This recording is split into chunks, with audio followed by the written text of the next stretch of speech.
Welcome to Calgary Conversations, a podcast of the City of Calgary where we aim to have frank conversations with city leaders about the issues and topics impacting Calgarians. Please stand behind the yellow line.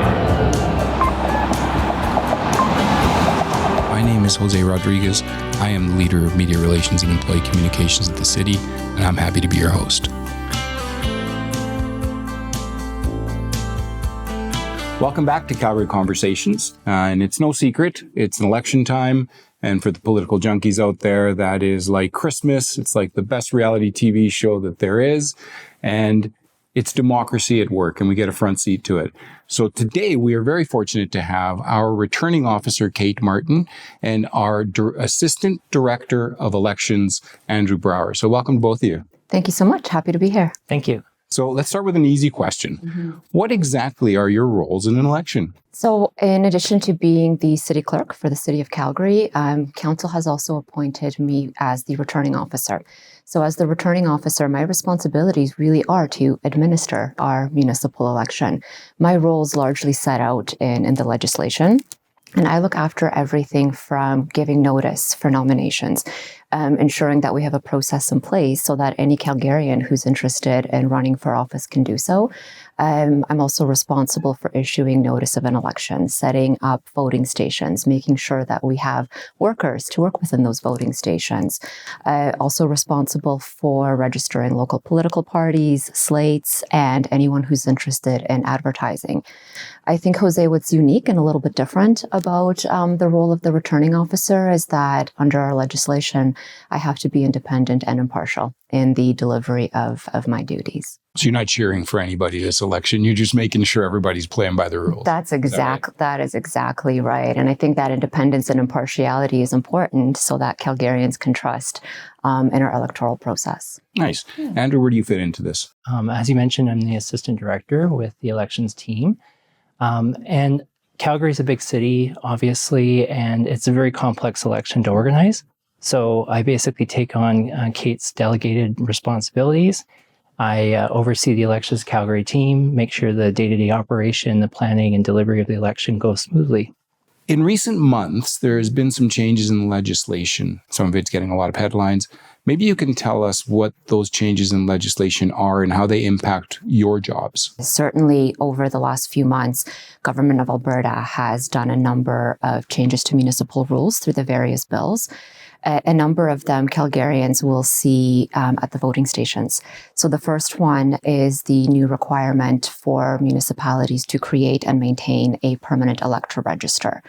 That register will hold information of approximately 1 million electors, and it will be used at our voting stations in conjunction with identification to establish voter eligibility. The important thing I think for Calgarians to know with this new legislative requirement is that the permanent elector register will only be used within voting stations, and it will not be shared with either candidates or local political parties. The next change, which as you said has been reported on quite a bit, has been the prohibition on the use of voting tabulators to cast ballots. The impact on that is that our election workers will be hand counting the ballots throughout election day. Next, I would say the biggest change has been related to local political parties, as well as slates. So the provincial government has introduced this as a pilot in Calgary and Edmonton, and it's only related to the mayoral and the councillor contests. Really briefly, local political parties are their organizations that's main purpose really is to endorse candidates in a municipal election. We have 3. In Calgary, there's 3 registered political parties, and what voters will see that's different is the name of the party will be next to the name of the candidate on a ballot. I would say the next big change for us is the special mail-in ballot rules have changed. So now any voter who's not going to be able to vote in person on election day or during advance vote will be able to request a ballot. And I would say the last big change will be with respect to recounts. So while I continue to retain the provisions for recount on the unofficial results, runner-up candidates, will be able to seek a recount if the percentage of the vote is 0.5% between them and the winner of the contest. So those are really those 5 big changes. And in terms of, how are we adjusting? I would say the first thing we've done is we've really increased the number of voting stations for the October election.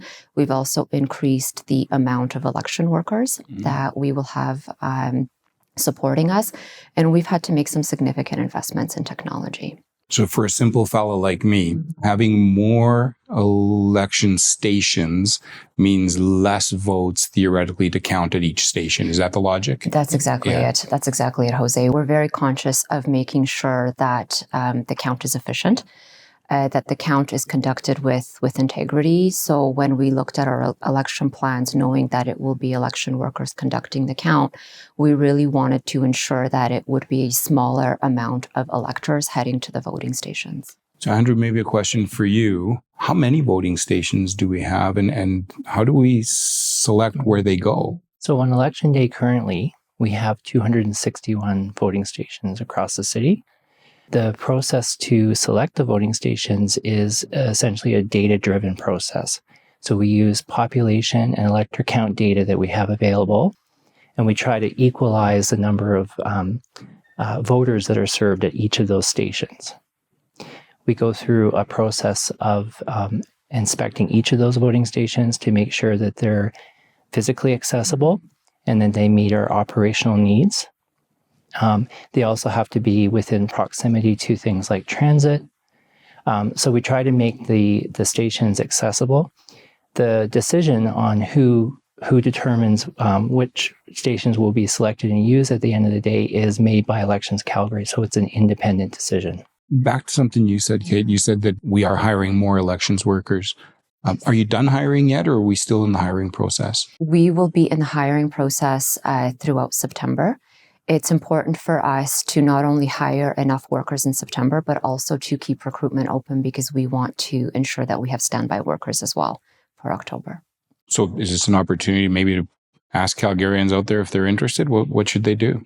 Absolutely. I think anyone that's interested in being an election worker during our municipal election, it's really to visit electionscalgary.ca for additional information and put your hand forward. So now I'm a voter. How do I know where to vote, Andrew? Sure. Well, there's actually a number of different ways where you can learn where to vote and the voting hours. So one of the most important tools we have available is called the Where Do I Vote tool, and that's available on electionscalgary.ca. So just simply type in your address and it gives you your voting options. Voter guides are being distributed in September, and those are distributed to each household. So it contains the same information. In the end of September, we will have a voter card that will be distributed as well that provides for the voting station that you'll use on election day, because you have to vote at a designated voting station on election day. During the advance period, you can vote at any station, any advance station across Calgary. Another option, of course, is 311. Andrew, so what does voting look like? I know that we've had the longest ballot in Alberta where folks are asked to write out the name of the person they're choosing. What does it look like for us? When I go into a voting station, what am I going to see? Well, what I will say is voting is easy and it doesn't take too long.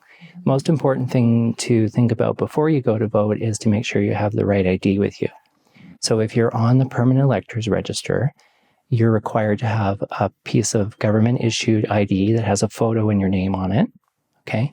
If you're not on the permanent register, and you don't have to be on to vote, very important to emphasize that, you do need to bring a piece of ID that has your name, your photo, and your address in Calgary on it, okay? And you also have to sign a form when you're voting. When you come to vote in the voting station, you'll present your ID. If required, you'll sign a form, and then you'll be provided with up to 3 ballots: the mayor ballot, the councillor ballot, and the school board ballot. Okay, 3 separate ballots. You'll take those 3 ballots and you'll go behind the voting screen and you'll make your choice. And you do that by making an X beside the candidate of your choice. You'll fold those ballots up and you'll put each of those ballots into a respective ballot box. So it doesn't take too long. You just have to remember the ID. And on our website, electionscalgary.ca, there's more information about other types of ID that's to be used. Most people do bring their driver's license as an example.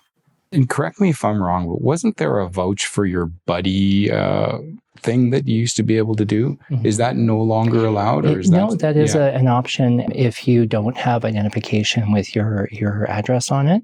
The person who's vouching for you does have to be on the permanent register. I think you've answered a bit of this already, Kate, but what kind of planning goes into an election from your standpoint? So the municipal election really is one of the largest public engagement events that the City of Calgary has every 4 years. Planning is extensive. It really is a 4-year planning process, and we start just about immediately after the conclusion of the previous election cycle. Obviously, we have a couple legislative requirements. We have to manage the ballots, any court cases, any disclosures. But then right after that, we start our planning process. And it begins with surveying voters and Calgarians. It's important that we hear from them how their experience went in the election. We reach out to election workers. Again, important to us to hear what the experience was. And then we start to staff up. In that kind of year 3, early year 4, we start looking at building up the Elections Calgary team to ensure that we have resources in place that will help us with any legislative changes. And we work across all disciplines throughout the City of Calgary. So we work with partners in law, in facilities, in corporate security, emergency management. There's very few areas of the city that we don't plan Media with. relations. Media relations, absolutely. Communications and communicating our messaging to Calgarians is so important. So that's part of our planning. And then as we get closer, a really important part of our preparedness and getting ready is to undergo a readiness audit. So we reach out to the city auditor's office, and what they do is they review majority of our processes, majority of our plans. And for me as a returning officer, and I know also to our team, it's really important to have that third-party independent review as well to either give us recommendations, and we still have time to adjust in terms of, if something needs to be adjusted, or to even hear that we are on the right track for the plans and the outcomes that we're wanting to execute. How nimble are we? If we hear, because if you're in the line by 8 o'clock, you get to vote, right? That's right. That's the rule. Correct. If we hear there's a giant lineup, how nimble are we to go and get maybe more folks out there to help? How does that work? We do have that option, and we have responded to bumps in turnout, of course. One of the things that I would encourage to help maybe avoid that scenario on election night is to really encourage the participation in the advance vote. So we will have 6 days of advance vote from October the 6th through the 11th, and from 10 a.m. till 7 p.m. So there's lots of opportunity. And as I mentioned, you can vote at any advance vote station, regardless of which ward you live in. Mm-hmm. Okay, so there's a lot of convenient options there for folks. When we plan our voting stations, we look at the data, but we're also wanting to ensure that they are convenient. The voting stations are accessible. And in addition to the Vote Anywhere option this year, we're really excited to be able to bring back the post-secondary institutions vote for October. It was something that we were limited in 2021 due to the COVID pandemic. COVID, that's right. Yeah, in that election, it was really about the health and safety of Calgarians. So this time around, we're excited to have those opportunities at the University of Calgary, at Mount Royal University, as well as SAIT. So it's definitely for students, but anyone working on campus or visiting campus during the advance vote would be eligible to vote there. The other exciting initiative that we have that's coming back is the vote bus. I'm not sure if you saw it in previous elections. I've heard of the karaoke bus. Is this No, it's similar, but there's no music. This will be our Elections Calgary vote bus. It'll be available during advance vote. And again, it's about convenience. It's about reaching some of those communities that might not have as much ready infrastructure. And it's a fun way. It's a fun way for Calgarians to be able to cast their ballot. Lastly, I'd say is we continue to look at removing barriers to voting. So for the first time in this election, we will have voting stations at Deaf and Hear Alberta, as well as at CNIB, and our hospital vote will be extended as well. So I think we have a lot of ways to make voting accessible and convenient this time around. What great planning. Great planning. I just want to pick up on something you said, Andrew, and that's the advance vote. I think that we've seen in previous elections recently that there's record advance votes in a lot of the elections that are happening. What can you tell me about that trend? Are people just want to get it out of their way? Are they super excited, or they just don't want to go on election day? Like, I think it's probably the convenience. And everybody knows that the last day to vote is usually very busy. Election day is very busy.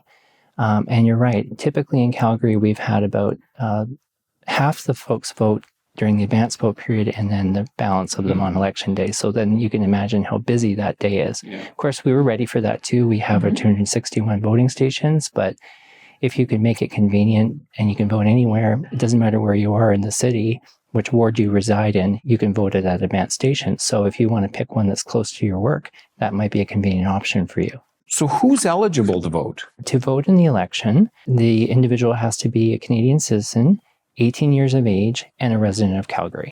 So you don't need to live in the city for a certain amount of time, as long as when you're voting, you are a resident, you're 18, and you're Canadian. So if I just moved here from Vancouver, how do I prove that I'm a Calgarian now and ready to vote? Well, you can certainly use a combination of a photo ID that you have, maybe from your previous address, as well as something like a lease agreement, something that has your current address on it.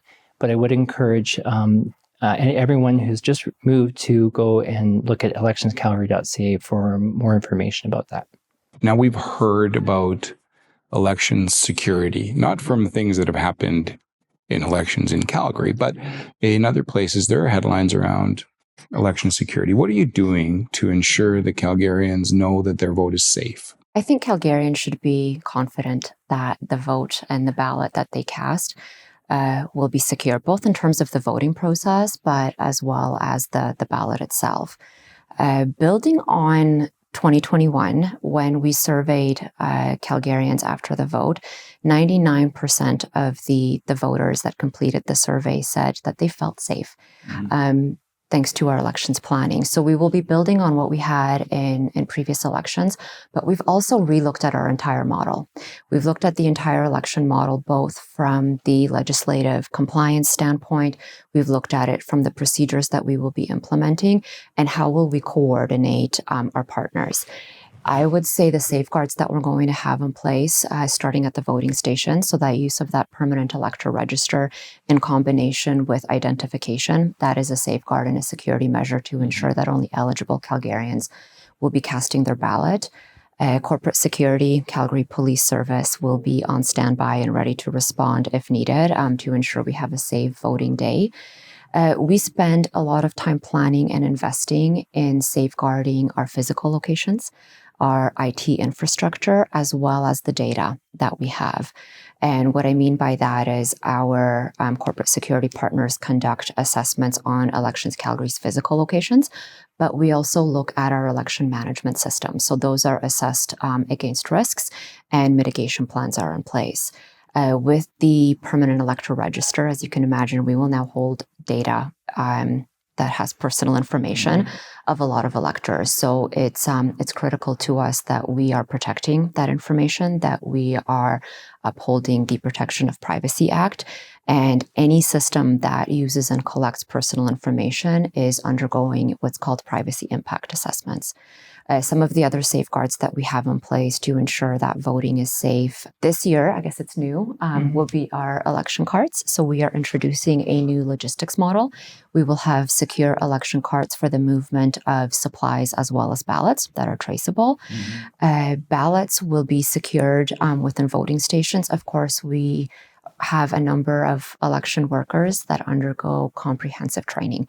They understand the importance of safety and secrecy of the ballot.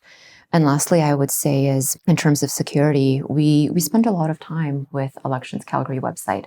We really want to be that source of truth in terms of, how to vote and where to vote. So I would just encourage Calgarians when they're looking for information to be sure to look to Elections Calgary for official information. Along with security comes trust in the process.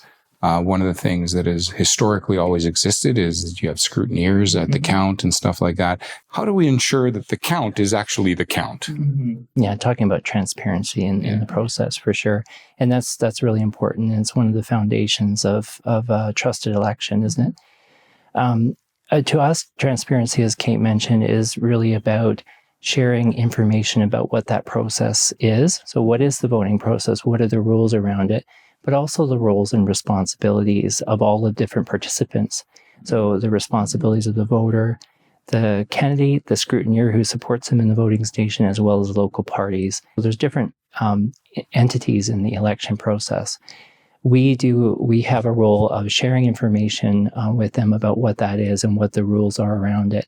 We have a task of ensuring that all of our election workers are well trained and they're competent in their role in serving voters when they're in the station. And we do the same thing with the candidates as well. We take them through, we engage with them, we share information about what their duties are, and we have information sessions with them that ensures that they understand what that process entails. So it's really building on information and sharing information so that people understand what is the election about. Looking back at some of the things you said earlier about all of the changes that have happened. So this election is going to be different, definitely different than 21 when we had COVID, but maybe even different than 2017 because rules have changed, times have changed. And our city has grown. And our city has grown immensely. Yes. With all those changes, when can Calgarians expect to actually get a result? That's a very important question. I think there's several factors that are really important to the conversation about results. The first factor will be how many Calgarians will turn out to vote on election day. The second factor will be how many Calgarians would have voted at advance vote, as well as the mail-in ballot. And the reason that is important is that at our counting center, which will process advance vote, mail-in, post-secondary institutions, election workers will be counting 4 contests, which is very different than the votes being calculated by a vote tabulator. So that will take additional time. And bear with me, I will give you the answer. When we think about 2021, and if we just take the numbers as exactly as they were in 2021, and if every eligible voter casts the 3 contests, so for a school board, for a mayor, and for a councillor, we are looking at the counting center counting approximately 450,000 ballots. So when you look at those factors, the turnout, the volume, based on our planning, based on our data, we're confident that the 261 voting stations will produce results on election night. So the counting that will happen at the voting stations towards the end of the night, we will have results. When it comes to that counting center, based on the volume and the complexity of counting 4 contests, we are looking at about a 2-day counting process. Are the mail-ins counted first or last? So the mail-ins will be counted at the counting center in conjunction with the advance vote, the post-secondary institutions, the hospitals, the shelters, and the vote bus. Those methods of voting will all go to our counting center. We are not able to open those ballots until 7:30 p.m. on election night. So they will start being processed by voting stations at the counting center. We will likely start with, the mayoral count, the councillor count, and then we'll progress to the school boards, but the mail-in will be included within that count. But it's not a case that, the last day to mail in, and you've already counted 3/4 of them by the time. We can't count them before the 7:30. You can't count them before. There's strict rules in terms of when we can open the envelopes and when we can start counting. Well, this is fascinating. Is there anything I forgot to ask you? Anything you'd like to add? In addition to making sure that our voting stations are physically accessible, voters can expect some tools and some support when they're actually in the voting station itself. So we've been working with our partners at CNIB. We will have various templates that can be used to help individuals with visual disabilities mark their ballot independently. We have magnifying sheets as well as grip pencils that are available. And if assistance is needed, you can have a friend or an election worker help mark your ballot. And we have a lot of our information is available in our top languages spoken in Calgary as well as French. And we assign our election workers to voting stations where their language skills can be used in the community. So we really try to sort of remove barriers for individuals, both from a physical aspect, but also language barriers. Kate, do you have anything to add? In the month of September, I would just encourage Calgarians to keep an eye on their mailboxes because Elections Calgary will be issuing the voter guide as well as the voter card, which will help Calgarians find their voting station. And of course, call 311 anytime that anyone has any questions about how to vote or where to vote. We want to see all Calgarians have the opportunity to cast their ballot in this municipal election. Well, thank you both, and thank you for the important role you do in securing democracy for Calgarians. This is very important stuff, so thanks for spending some time with me. Thank you, Jose. Thank you for joining us today. As always, we value your feedback, so please reach out to us at calgaryconversations@calgary.ca and tell us what topics you'd like covered and questions you'd like answered. Until next time, be kind to yourselves, be kind to each other, and if you see someone without a smile today, give them yours. Take care.